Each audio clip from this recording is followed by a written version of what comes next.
اس کی صفات میں سے ایک صفت غضب ہے۔ غضب، بندے بوجھ ڈالتے ڈالتے اتنے وزنی ہو جاتے ہیں کہ وہ غضب کے مستحق ہو جاتے ہیں، تو وہ خود ہی اپنے اوپر بوجھ ڈالتے ہیں، تو ان کے بوجھ کی وجہ سے وہ غضب کے مستحق ہو جاتے ہیں۔ اگر وہ اپنا بوجھ اتاریں تو قدرت ان کی مدد کرے، پھر وہ جب یہاں سے جائیں تو خوشی خوشی جائیں۔ تو دھرتی پہ بوجھ کم ڈالیں۔ ایک تو ہمارے وجود کی دھرتی ہے جس پر ہم اعمال بد کا بوجھ ڈالتے ہیں، اور اتنا ڈالتے ہیں اٹھایا نہیں جاتا، پھر بھی چلتے رہتے ہیں کیونکہ زندہ ہیں۔ دوسری وہ زمین ہے جو یہ باہر ہے جس پہ چلتے پھرتے ہیں، اس پر بھی اتنا بوجھ ہے ہمارے ہی وجود کا، ہر طرف خرابی خرابی ہے۔ شہروں میں آ کے، یہ شہر تو ہم نے بسائے ہیں، اگر ہم نہ بسائیں تو اصل نیچر تو دیہات ہی ہے نا۔ شہروں کے اندر کس کس چیز کا بوجھ ہے؟ برے اعمال کا تو ہے ہی، بری فکر کا بھی ہے، ظلم زیادتی کا بھی ہے، استحصال کا بھی ہے۔ گاؤں میں چلے جائیں، ہر جگہ غیبت ہے تو غیبت کا بوجھ ہے، نحوست ہے۔ اب قرآن یہ فیصلہ فرماتا ہے کہ ظاہر الفساد فی البر والبحر بما کسبت ایدی الناس لیجزیکہم بعض الذی عملوا لعلہم یرجعون۔ خشکی اور تری میں فساد ظاہر ہو گیا ہے لوگوں کے کرتوتوں کی وجہ سے۔ خشکی اور تری میں ہونا تو یہ چاہیے کہ میں اگر برے کام کروں تو فساد صرف مجھ پر ہی رہے، میرے ہی وجود پر اثر انداز ہو، لیکن قرآن فرماتا ہے کہ خشکی اور تری میں فساد ہو گیا ہے لوگوں کے کرتوتوں کی وجہ سے۔ اس کا مطلب کام برا میں کرتا ہوں، نحوست ہر جگہ پھیل جاتی۔ آپ نہیں دیکھتے کہ ایک گلی کے اندر بہت سے برے لوگ ہوں تو آپ کا کیا خیال ہے کہ برے لوگوں کے اعمال کا اثر صرف ان کے وجود پر ہی ہوگا؟ نہیں، اس پر بھی ہوگا جس پر چلتے پھرتے ہیں۔ قرآن مجید میں ایک جگہ ہے کہ سبحان الذی اسریٰ بعبدہ لیلا من المسجد الحرام الی المسجد الاقصی الذی بارکنا حولہ۔ مسجد اقصی کے ارد گرد کو ہم نے بابرکت بنایا ہے۔ کیوں؟ نیک لوگ رہتے تھے وہاں، انبیاء کی قبریں ہیں، ان کے گھر تھے، ان کا ٹھکانہ، تو جس دھرتی پر وہ چلتے پھرتے تھے ان کی وجہ سے بابرکت فرما دیا ہے۔ تو منحوس لوگ جہاں چلے پھریں گے وہ جگہ ظاہر ہے کہ منحوس ہو جائے گی۔ انسان کے اعمال کا اثر اس زمین پر ہے جس پر چلتا پھرتا ہے، خود اس کے وجود پر بھی اور سراؤنڈنگ میں ارد گرد بھی اس کی نحوست کا اثر ہے۔ یہی وجہ ہے نا فرمایا کہ ہم صحبت کو دیکھو کہ کس کے پاس بیٹھتے ہو۔ حالانکہ برا عمل تو اس کا ہے، لیکن اس کی سراؤنڈنگ میں اس کا اثر ہے، اس کے روحانی اثرات ہیں۔ تو برے کے پاس بیٹھو گے، اس کے ساتھ مل کے کھانا کھاؤ گے، ایک ہی جگہ رہو گے، اثر تو پہنچے گا۔ بہت زیادہ نہیں پہنچا تو کچھ نہ کچھ تو پہنچے گا، بوجھ ہی بہت ہے۔ آپ جانتے ہیں وزنی چیز اگر آپ کسی جگہ اٹھا کے لے جائیں تو اس کے وزن کا پہلا اثر تو آپ پر ہے، لیکن آپ کو ملا کر پھر اس پر بھی ہے جس پر آپ کھڑے ہیں۔ بل آپ کسی لکڑی کے تختہ کے اوپر کھڑے ہو جائیں اور 2 من وزن اٹھا لیں تو وہ 2 من وزن آپ پر ہے یا لکڑی کے تختہ پر ہے؟ وہ آپ پر بھی ہے اور اس تختہ پر بھی ہے۔ اٹھایا آپ نے، تختہ ٹوٹ جائے گا۔ وزن آپ نے اٹھایا ہے، اتنا نہیں اٹھانا چاہیے تھا، تختہ کا کیا قصور ہے؟ وہ ٹوٹ جائے گا، وہ ٹوٹ جائے گا۔ اس کی ایک اور مثال آپ کو دیتا ہوں کہ حضرت خضر علیہ السلام نے قرآن مجید میں اما السفینۃ کا جو تذکرہ آتا ہے حضرت موسیٰ اور حضرت خضر کے واقعہ میں، اس میں ایک کشتی کا پاٹا ہے وہ آپ توڑ دیتے ہیں، اعتراض کرتے ہیں حضرت موسیٰ کیوں توڑ دیے؟ اس کے بعد آپ اس کی توجیہ بیان کرتے ہیں کہ اس لیے توڑ دی۔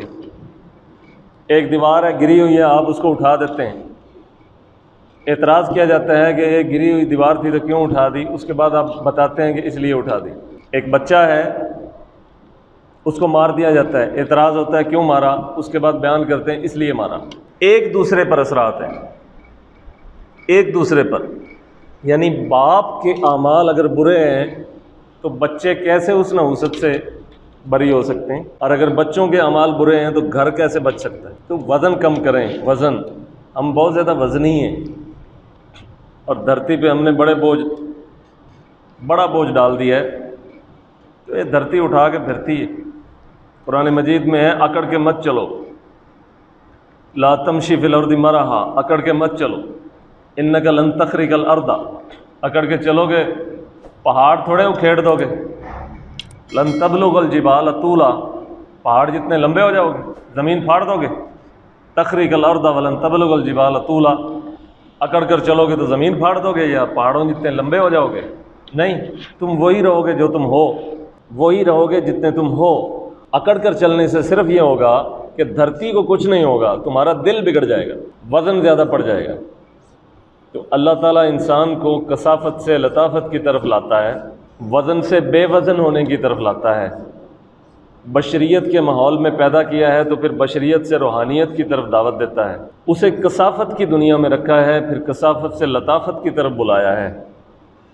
اسے مادیت میں پیدا کیا، مادیت میں اس کی پرورش ہوئی، پھر اسے ماورائیت کی طرف دعوت دیتا ہے۔ اسے فزکس کے جہان میں رکھتا ہے، پھر اسے میٹا فزکس کی طرف لاتا ہے۔ اس کشمکش کے اندر اسے رکھتا ہے، کشمکش کے اندر ہلکا کرتا ہے۔ یہ جتنے روحانی لوگ ہیں ان میں سے کوئی بھی وزنی نہیں ہے۔ میں پوچھتا ہوں، ایک آدمی گناہ گار نہیں ہے، صوم و صلات کا پابند ہے، پھر اسے استغفار کیوں کراتے ہیں؟ حتیٰ کہ خود شارع علیہ السلام بھی ایک دن میں 70 سے زائد مرتبہ استغفار کرتے ہیں۔ کیوں؟ جو وجود گناہوں سے پاک پیدا کیے گئے ہیں اور گناہ ان سے اٹھا لیے گئے ہیں، علیحدہ کر دیے گئے ہیں، وہ کیوں استغفار کرتے ہیں؟ ہلکا ہونے کے لیے، ہلکا ہونے کے لیے، ہلکا ہونے کے لیے، تو وزن کو کم کرنے کے لیے۔ استغفار سے کیا ہوتا ہے؟ استغفار سے یہ ہوتا ہے کہ جو آپ کے وجود پر کچھ نہ کچھ گرد چڑھ جاتا ہے آپ کے اپنے خیالات کی وجہ سے، تفکرات کی وجہ سے، ان وسوسوں کی وجہ سے جو دل میں پیدا ہوتے ہیں، پھر دماغ میں قائم ہو جاتے ہیں، پھر وہ خیالات بن جاتے ہیں، پختہ ہو جاتے ہیں، ارادے بن جاتے ہیں۔ تو استغفار سے وہ جتنے خیالات کا وزن دل سے پیدا ہو کے دماغ کی طرف چڑھا تھا وہ وزن اتر جاتا ہے۔ نماز کے بارے میں فرمایا کہ ان الصلاۃ تنہی عن الفحشاء والمنکر، نماز برائیوں سے روکتی ہے، نماز برائیوں سے روکتی ہے، فحاشی سے روکتی ہے، کیونکہ فحاشی کا بھی وزن ہے، برائیوں کا بھی وزن ہے۔ آپ باہر جا کر کسی غیر محرم پہ نظر ڈالیں گے تو وہ ایک وزن ہے نا، وزن کو آپ نے اٹھایا ہوا ہے۔ اب وزن اتارنے کا طریقہ یہ ہے کہ استغفار کریں اور نماز پڑھیں، اس سے وہ وزن اتر جائے گا جو آپ نے خود اٹھایا ہے۔ تو عبادت کا ایک فائدہ تو یہ ہوا کہ حکم پورا ہو گیا، اور عبادت کا دوسرا فائدہ یہ ہوا کہ وزن کم ہو۔ اگر آپ میں، ہم میں وہ فراست پیدا ہو جائے کہ جس سے باریکیوں کو دیکھا جا سکتا ہے، تو ہم دیکھیں گے کہ اس دور میں لوگ بڑے وزنی ہیں، ہر آدمی وزن اٹھائے ہوئے ہے۔ کسی نے ظلم کیا ہوا ہے تو وزن اس کے کندھوں پہ، وہ بڑا ہلکا پھلکا اپنے آپ کو محسوس کر رہا ہے لیکن بڑا وزنی ہے، بوجھ اٹھایا ہوا ہے اس نے، معصیت کا بوجھ ہے، ظلم کا بوجھ ہے، زیادتی کا، بدعنوانی کا، کرپشن کا، زنا کا، شراب کا، زکوٰۃ نہ دینے کا، جھوٹ بولنے کا، وزن اٹھایا ہوا۔ جب تک اس کی اصلاح نہیں ہوتی، جب تک توبہ نہیں کرتا، وزنی ہی ہے۔ اسی حال میں مر گیا تو یہ وزن ہی ہے نا۔ تو اعمال کا بھی وزن ہے، جب اس کا وزن کریں گے تو وزن ہی کر دیں گے۔ اب تو عمل گم ہو جاتا ہے، ہم کہتے ہیں لکھا گیا ہے، کرامن کاتبین نے درج کر لیا ہے، جس دن ترازو لگائیں گے اس کو وزن ہی کر دیں گے، پھر اس وزن کے نیچے دب جائے گا، چلا نہیں جائے گا۔ تو وہ لوگ جو معصیت کا وزن اٹھا کے پھرتے ہیں، ان کی روح دب گئی، یہ بس چل پھر رہے ہیں کیونکہ زندہ ہیں، ورنہ یہ اس قابل نہیں ہے کہ چلیں پھریں۔ وزن اپنا کم کریں، وزن۔ ہم اپنے گھروں میں بھی بڑے وزنی ہیں، ہر دوسرے آدمی پہ، ہر تیسرے آدمی پہ، ہر وہ جو ہمارا ماتحت ہے اس پہ ہم نے وزن ڈالا ہوا ہے۔ اپنا کیا وزن؟ جبر کا وزن، ظلم کا وزن، کرپشن کا وزن، بدعنوانی کا وزن، جھوٹ کا وزن، یہ سارے وزن ہر ادارے کے اندر، ہر کمرے میں، ہر دفتر میں، ہر گھر میں، ہر جگہ وزن ڈال ڈال کے دوسروں پر، ان پر بھی پڑ گیا اور ہم پر بھی پڑ گیا۔ ان پر تو یہ پڑا کہ زیادتی ہو گئی، ہم پر یہ پڑا کہ وہ برے کام کا نتیجہ بطور وزن کے ہم پہ پڑ گیا، ہم سمجھ نہیں رہے لیکن وہ ہے وزن۔ صاحب نظر جب ہمیں دیکھے گا تو وہ کہے گا کتنا وزنی آدمی ہے۔ ہلکا کرنے کے لیے کہے گا روزے رکھو، ہلکا کرنے کے لیے کہے گا کہ نماز پڑھو، تہجد پڑھو، یہ وظیفہ پڑھو، وہ وظیفہ پڑھو، ہلکا کرنے، کیونکہ وزن بڑھا ہے۔ تو اس دور میں بہت وزن ہے، جتنا وزن ہم دوسروں پہ ڈالتے ہیں وہ ہم پہ ہی پڑتا ہے۔ یہ جتنا انفراسٹرکچر ہے ہمارا سوسائٹی میں، ہر ایک میں ہماری انوالومنٹ ہے، اور انوالومنٹ بھی پازیٹیو نہیں ہے، ان نیگیٹو سینس ہے۔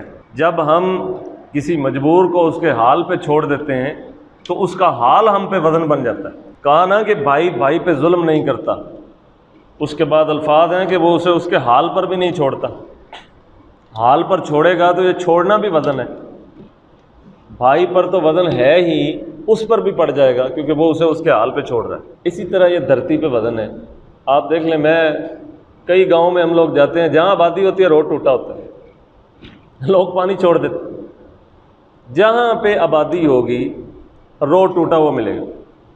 پہلے تو وہ صحیح اسے بنائیں گے ہی نہیں، پہلے تو صحیح بنائیں گے نہیں. کیوں؟ کیونکہ صحیح بناتے ہیں تو سیاستدانوں کی ضرورت نہیں رہتی. اداروں کا کام جو ہوا، نظریاتی سیاست سے جب آپ ترقیاتی کاموں کی سیاست شروع کروا دی گئی، یہ 1985 اور 80 سے یہ کام شروع ہوا ہے پاکستان کے اندر کہ نظریات ختم ہو گئے، ترقیاتی کام ہے. اب ترقیاتی کاموں کی وجہ سے لوگ سیاستدانوں کے ساتھ جڑے ہوتے ہیں. روڈ بنانا ہے جی، گلی بنانی ہے، یہ بنانا ہے، یہ تو اداروں کا کام ہے، سیاستدانوں کا تو یہ کام ہی نہیں ہے. آج بھی ویسٹ میں چلے جائیں تو سیاستدانوں کا یہ کام نہیں ہے. نہ ان کے ساتھ کوئی سیلفی بنواتا ہے نہ ان کو کوئی آنر دیتا ہے. بیچارے اکیلے ہی پھر رہے ہوتے ہیں سڑکوں میں، گلیوں میں. سیاستدان کوئی پوچھتا ہی نہیں. ممبر پارلیمنٹ ہوتے ہیں کوئی پوچھتا ہی نہیں. کیوں؟ کیونکہ ان کو پتہ ہے کہ انفراسٹرکچر اداروں کا کام ہے بہتر کرنا. جن اداروں کا کنسرن ہے وہ جا کے کریں گے، وزٹ ٹھیک کریں گے، لوگ ان کو اپلیکیشن دیں گے، وہ ٹھیک کریں گے. بوجھ ہلکا کریں گے ایک دوسرے کا، وزن اٹھائیں گے ایک دوسرے کا، مدد کریں گے ایک دوسرے کی. یہ اسلام کی حقیقی تعلیمات ہیں. یہاں ہر آدمی وزن ڈالے گا. میرا تو سر جائے گا، وہ جائے پہاڑ میں، دوسرا وزن ڈال دیا. اسی طرح جب آپ کسی جگہ کو توڑ پھوڑ دیں گے، خراب کر دیں گے تو وزن ڈال دیں گے. تو وزن کم کریں، تھوڑے ہلکے ہو جائیں، زمین پہ بوجھ نہ بنیں، زمین پہ بوجھ نہ بنیں. کچھ لوگ مرتے ہیں تو پیچھے معاشرہ شکر ادا کرتا ہے، چلو مر گیا، وزن کم ہو. کیا تھا؟ اس کا وزن ہی تو تھا نا. جس کے ساتھ کنیکشنز ہیں غلطی ہیں، زیادتی ہے، ظلم ہی ہے. کئی بوڑھے لوگ مرتے ہیں تو کئی گھروں میں سکون ہو جاتا ہے. ایسا ہونا تو نہیں چاہیے. حالانکہ بوڑھے تو مہربان ہوتے ہیں نا. رسول کریم صلی اللہ علیہ وسلم نے فرمایا کہ میری امت کے جوانوں کو میری امت کے بوڑھوں کی وجہ سے رزق دیا جاتا ہے. لیکن بوڑھا کسی کو چین ہی نہ لینے دے گھر میں یہ تھوڑا رزق دیا جا رہا ہے. یہ تو مصیبت خانہ بنا ہو. بوڑھا مرے گا تو چین آئے گا. اور ارد گرد دیکھ لیں اپنے آپ کے گھروں میں، یہ صورتحال ہوگی، آپ کے گھروں میں نہیں ہوگی لیکن بہت سارے گھروں میں ساس مرتی ہے تو بہو کو سکون آتا ہے. ورنہ سوال ہی پیدا نہیں ہوتا کہ لڑکے کی ماں اس کی بیوی کو سکون لینے دے. بوجھ ہی ہے نا. کتنا بوجھ ڈالیں؟ مار دیں گے دوسروں کو، یا جب تک خود نہیں مریں گے بوجھ سے دوسرے مر جائیں گے. اس حد تک اخلاقی زوال ہے، اس حد تک یعنی زوال کی صورتحال ہے کہ بوجھ ڈالتے ڈالتے ڈالتے ڈالتے ہم نے یہ حالت کر دی ہے کہ اب یہ دعا ہوگی کہ یہ مرے گا تو سکون آئے گا، ویسے نہیں آئے گا. تھوڑے ہلکے ہو جائیں. اللہ تعالیٰ ہلکے لوگوں کو پسند کرتا ہے جو بوجھ نہیں ڈالتے. بوجھ نہیں ہوتے دوسروں پہ. ہم ایک دوسرے کے لیے بوجھ بن گئے ہیں اور بہت بوجھ ڈالتے ہیں، خود اپنے اوپر بھی دوسروں پر بھی. میرے خیالات کا بھی بوجھ ہے نا کہ میں ہر ایک کو ٹھونستا رہوں کہ جو میں کہتا ہوں وہ کرو. عام مثال ہے کہ گھر بننا ہے تو گھر ہے 5-7 مرلے کا، تو 3-4 بھائی ہیں تو ہر ایک کی رائے ہے نا کہ گھر ایسے بننا چاہیے. ایک بیچ میں سے بڑا ہے، وہ اپنا بڑا ہونے کا فائدہ اٹھاتا ہے، وہ کہتا ہے نہیں ایسے بننا چاہیے. اور دوسرے صحیح بھی کہہ رہے ہوں تو وہ کہے گا نہیں ایسے بننا چاہیے. تو بوجھ ڈال دینا. یعنی افراد نے افراد پر اتنا بوجھ ڈالا ہوا ہے کہ یہ بھی بوجھ ہے کہ جو میں کہتا ہوں نا بس you are to obey only. مطلب یہ آخری فیصلہ ہے کہ جو میں نے کہا ہے بس اس کی فالو کرنا چاہیے. تو تھوڑا بوجھ کم کر دیں بھائیوں بہنوں پر، ہمسایوں پر تھوڑا بوجھ کم کر دیں. یہاں ہمارے ہاں تو ہمسائے پر بھی بڑے بڑے بوجھ ہیں. اس کی عام مثالیں ملتی ہیں. مطلب کسی کا گھر اگر 2-3 منزلہ ہے تو وہ جو سامنے والا جس کا گھر ہے اس پر اس کی منزلیں، گھر کی منزلیں بھی بوجھ ہیں. نہ کوئی پرائیویسی رہے گی، نہ اس بیچارے کی کوئی عزت آبرو کا کوئی دیکھا جائے گا. یعنی ونڈو بھی اگر آپ نے رکھنی ہے تو یہ دیکھ لیں کہ اس ونڈو سے ان کے گھر کے سین میں نظر پڑے گی یا نہیں. اگر پڑے گی تو ہر وقت کی تکلیف ہے، ان کو بھی آپ کو بھی. ٹھیک ہے آپ اپنی سہولت کے لیے کر لیں لیکن تھوڑا سا دیکھ تو لیں. اچھا یہ بلڈنگ بن رہی ہے، لیفٹ سائڈ پہ بزرگ بھی بیٹھے، وہ مستری کہتا ہر کمرے میں حضرت ونڈو لگا دیں. تو میں نے کہا اوپر بچے جائیں گے تو وہ سامنے لوگوں کے گھر بنیں گے، ہر ایک کے گھر کو تو وہ دیکھتے رہیں گے ادھر سے نظر پڑتی. بند کر دیں، رہنے دیں، ونڈوز نہیں بنانی چاہیے. بوجھ ہے نا. تو بوجھ کم کریں ایک دوسرے پر، بوجھ کم کریں. ہمارا پریشر بہت. ہمارے ایک مفتی صاحب ہیں، وہ مجھے کہتے ہیں میں ساری زندگی اپنی گھر والی کے کپڑے بازار سے خود لاتا رہا ہوں. تو میں نے کہا کس آیت میں لکھا ہوا ہے کہ آپ یہ کام کریں؟ میں جی ہوں کپڑے تو جتیاں بازاروں خود لے آنا. میں نے کہا کسی روایت میں ہے کہ آپ خود لائیں؟ کسی کوئی مجھے جھوٹی حدیث بتا دیں جس میں یہ ہو کہ مرد عورت کو روک دے کہ وہ بازار میں نہیں جا سکتی، اس کے کپڑے بھی مرد لائے گا، جوتیاں بھی. بوجھ ہے نا، جانے دیں اسے. کس لیے ہوتی ہیں دکانیں؟ یہ میں ایک مثال دے رہا ہوں. تو پریشر ایک دوسرے پر، سٹریس اتنی دی ہوئی ہے ہم نے، اور پھر وہ مذہب کے لبادے میں ہے. آخری بات یہ ہے کہ افغانستان میں زلزلہ آیا، اللہ تعالیٰ کرے رحم کرے مطلب اس ایریے پر. یہ تو سن 1970 سے یہ ظلم اور خون خرابہ وہاں پہ، کئی ہزاروں لوگ مر گئے، گھر گر گئے. کیوں؟ جب گھروں کے پلے ہی کچھ نہیں، کچی اینٹوں کے گھر ہیں اور گارے سے بنے ہوئے ہیں، زلزلہ آئے گا تو نیچے چاہے تہجد گزار بیٹھا ہو وہ تو رگڑا جائے گا. لیکن اگر پختہ گھر ہے، کنکریٹ کا بنا ہوا ہے، تو نیچے جتنا بھی فاسق بیٹھا ہوا ہے بچ جائے گا. اس میں کیا ایمان کفر والی بات؟ آپ عمارت اسلامیہ، اسلامی نظام قائم کریں لیکن کھانا ہی نہ ہو لوگوں کے پاس، تو پھر اس حدیث کو کدھر لے کر جائیں گے کہ قاد الفقر ان یکون کفرا، قریب ہے کہ فقیری بھی کفر کا سبب ہو جائے. لوگ بچیاں فروخت کرنے لگیں غربت کی وجہ سے، تہجد کیسے پڑھاؤ گے؟ یہ بھی بوجھ ہے. یعنی آپ اپنے خیالات کا بوجھ معاشرے پر اس طرح سے نافذ کر دیں کہ وہ بیچارے اٹھا ہی نہ سکیں. یعنی میں حکومت کروں گا چاہے سارے مر جائیں. یہی ہو رہا ہے پاکستان میں.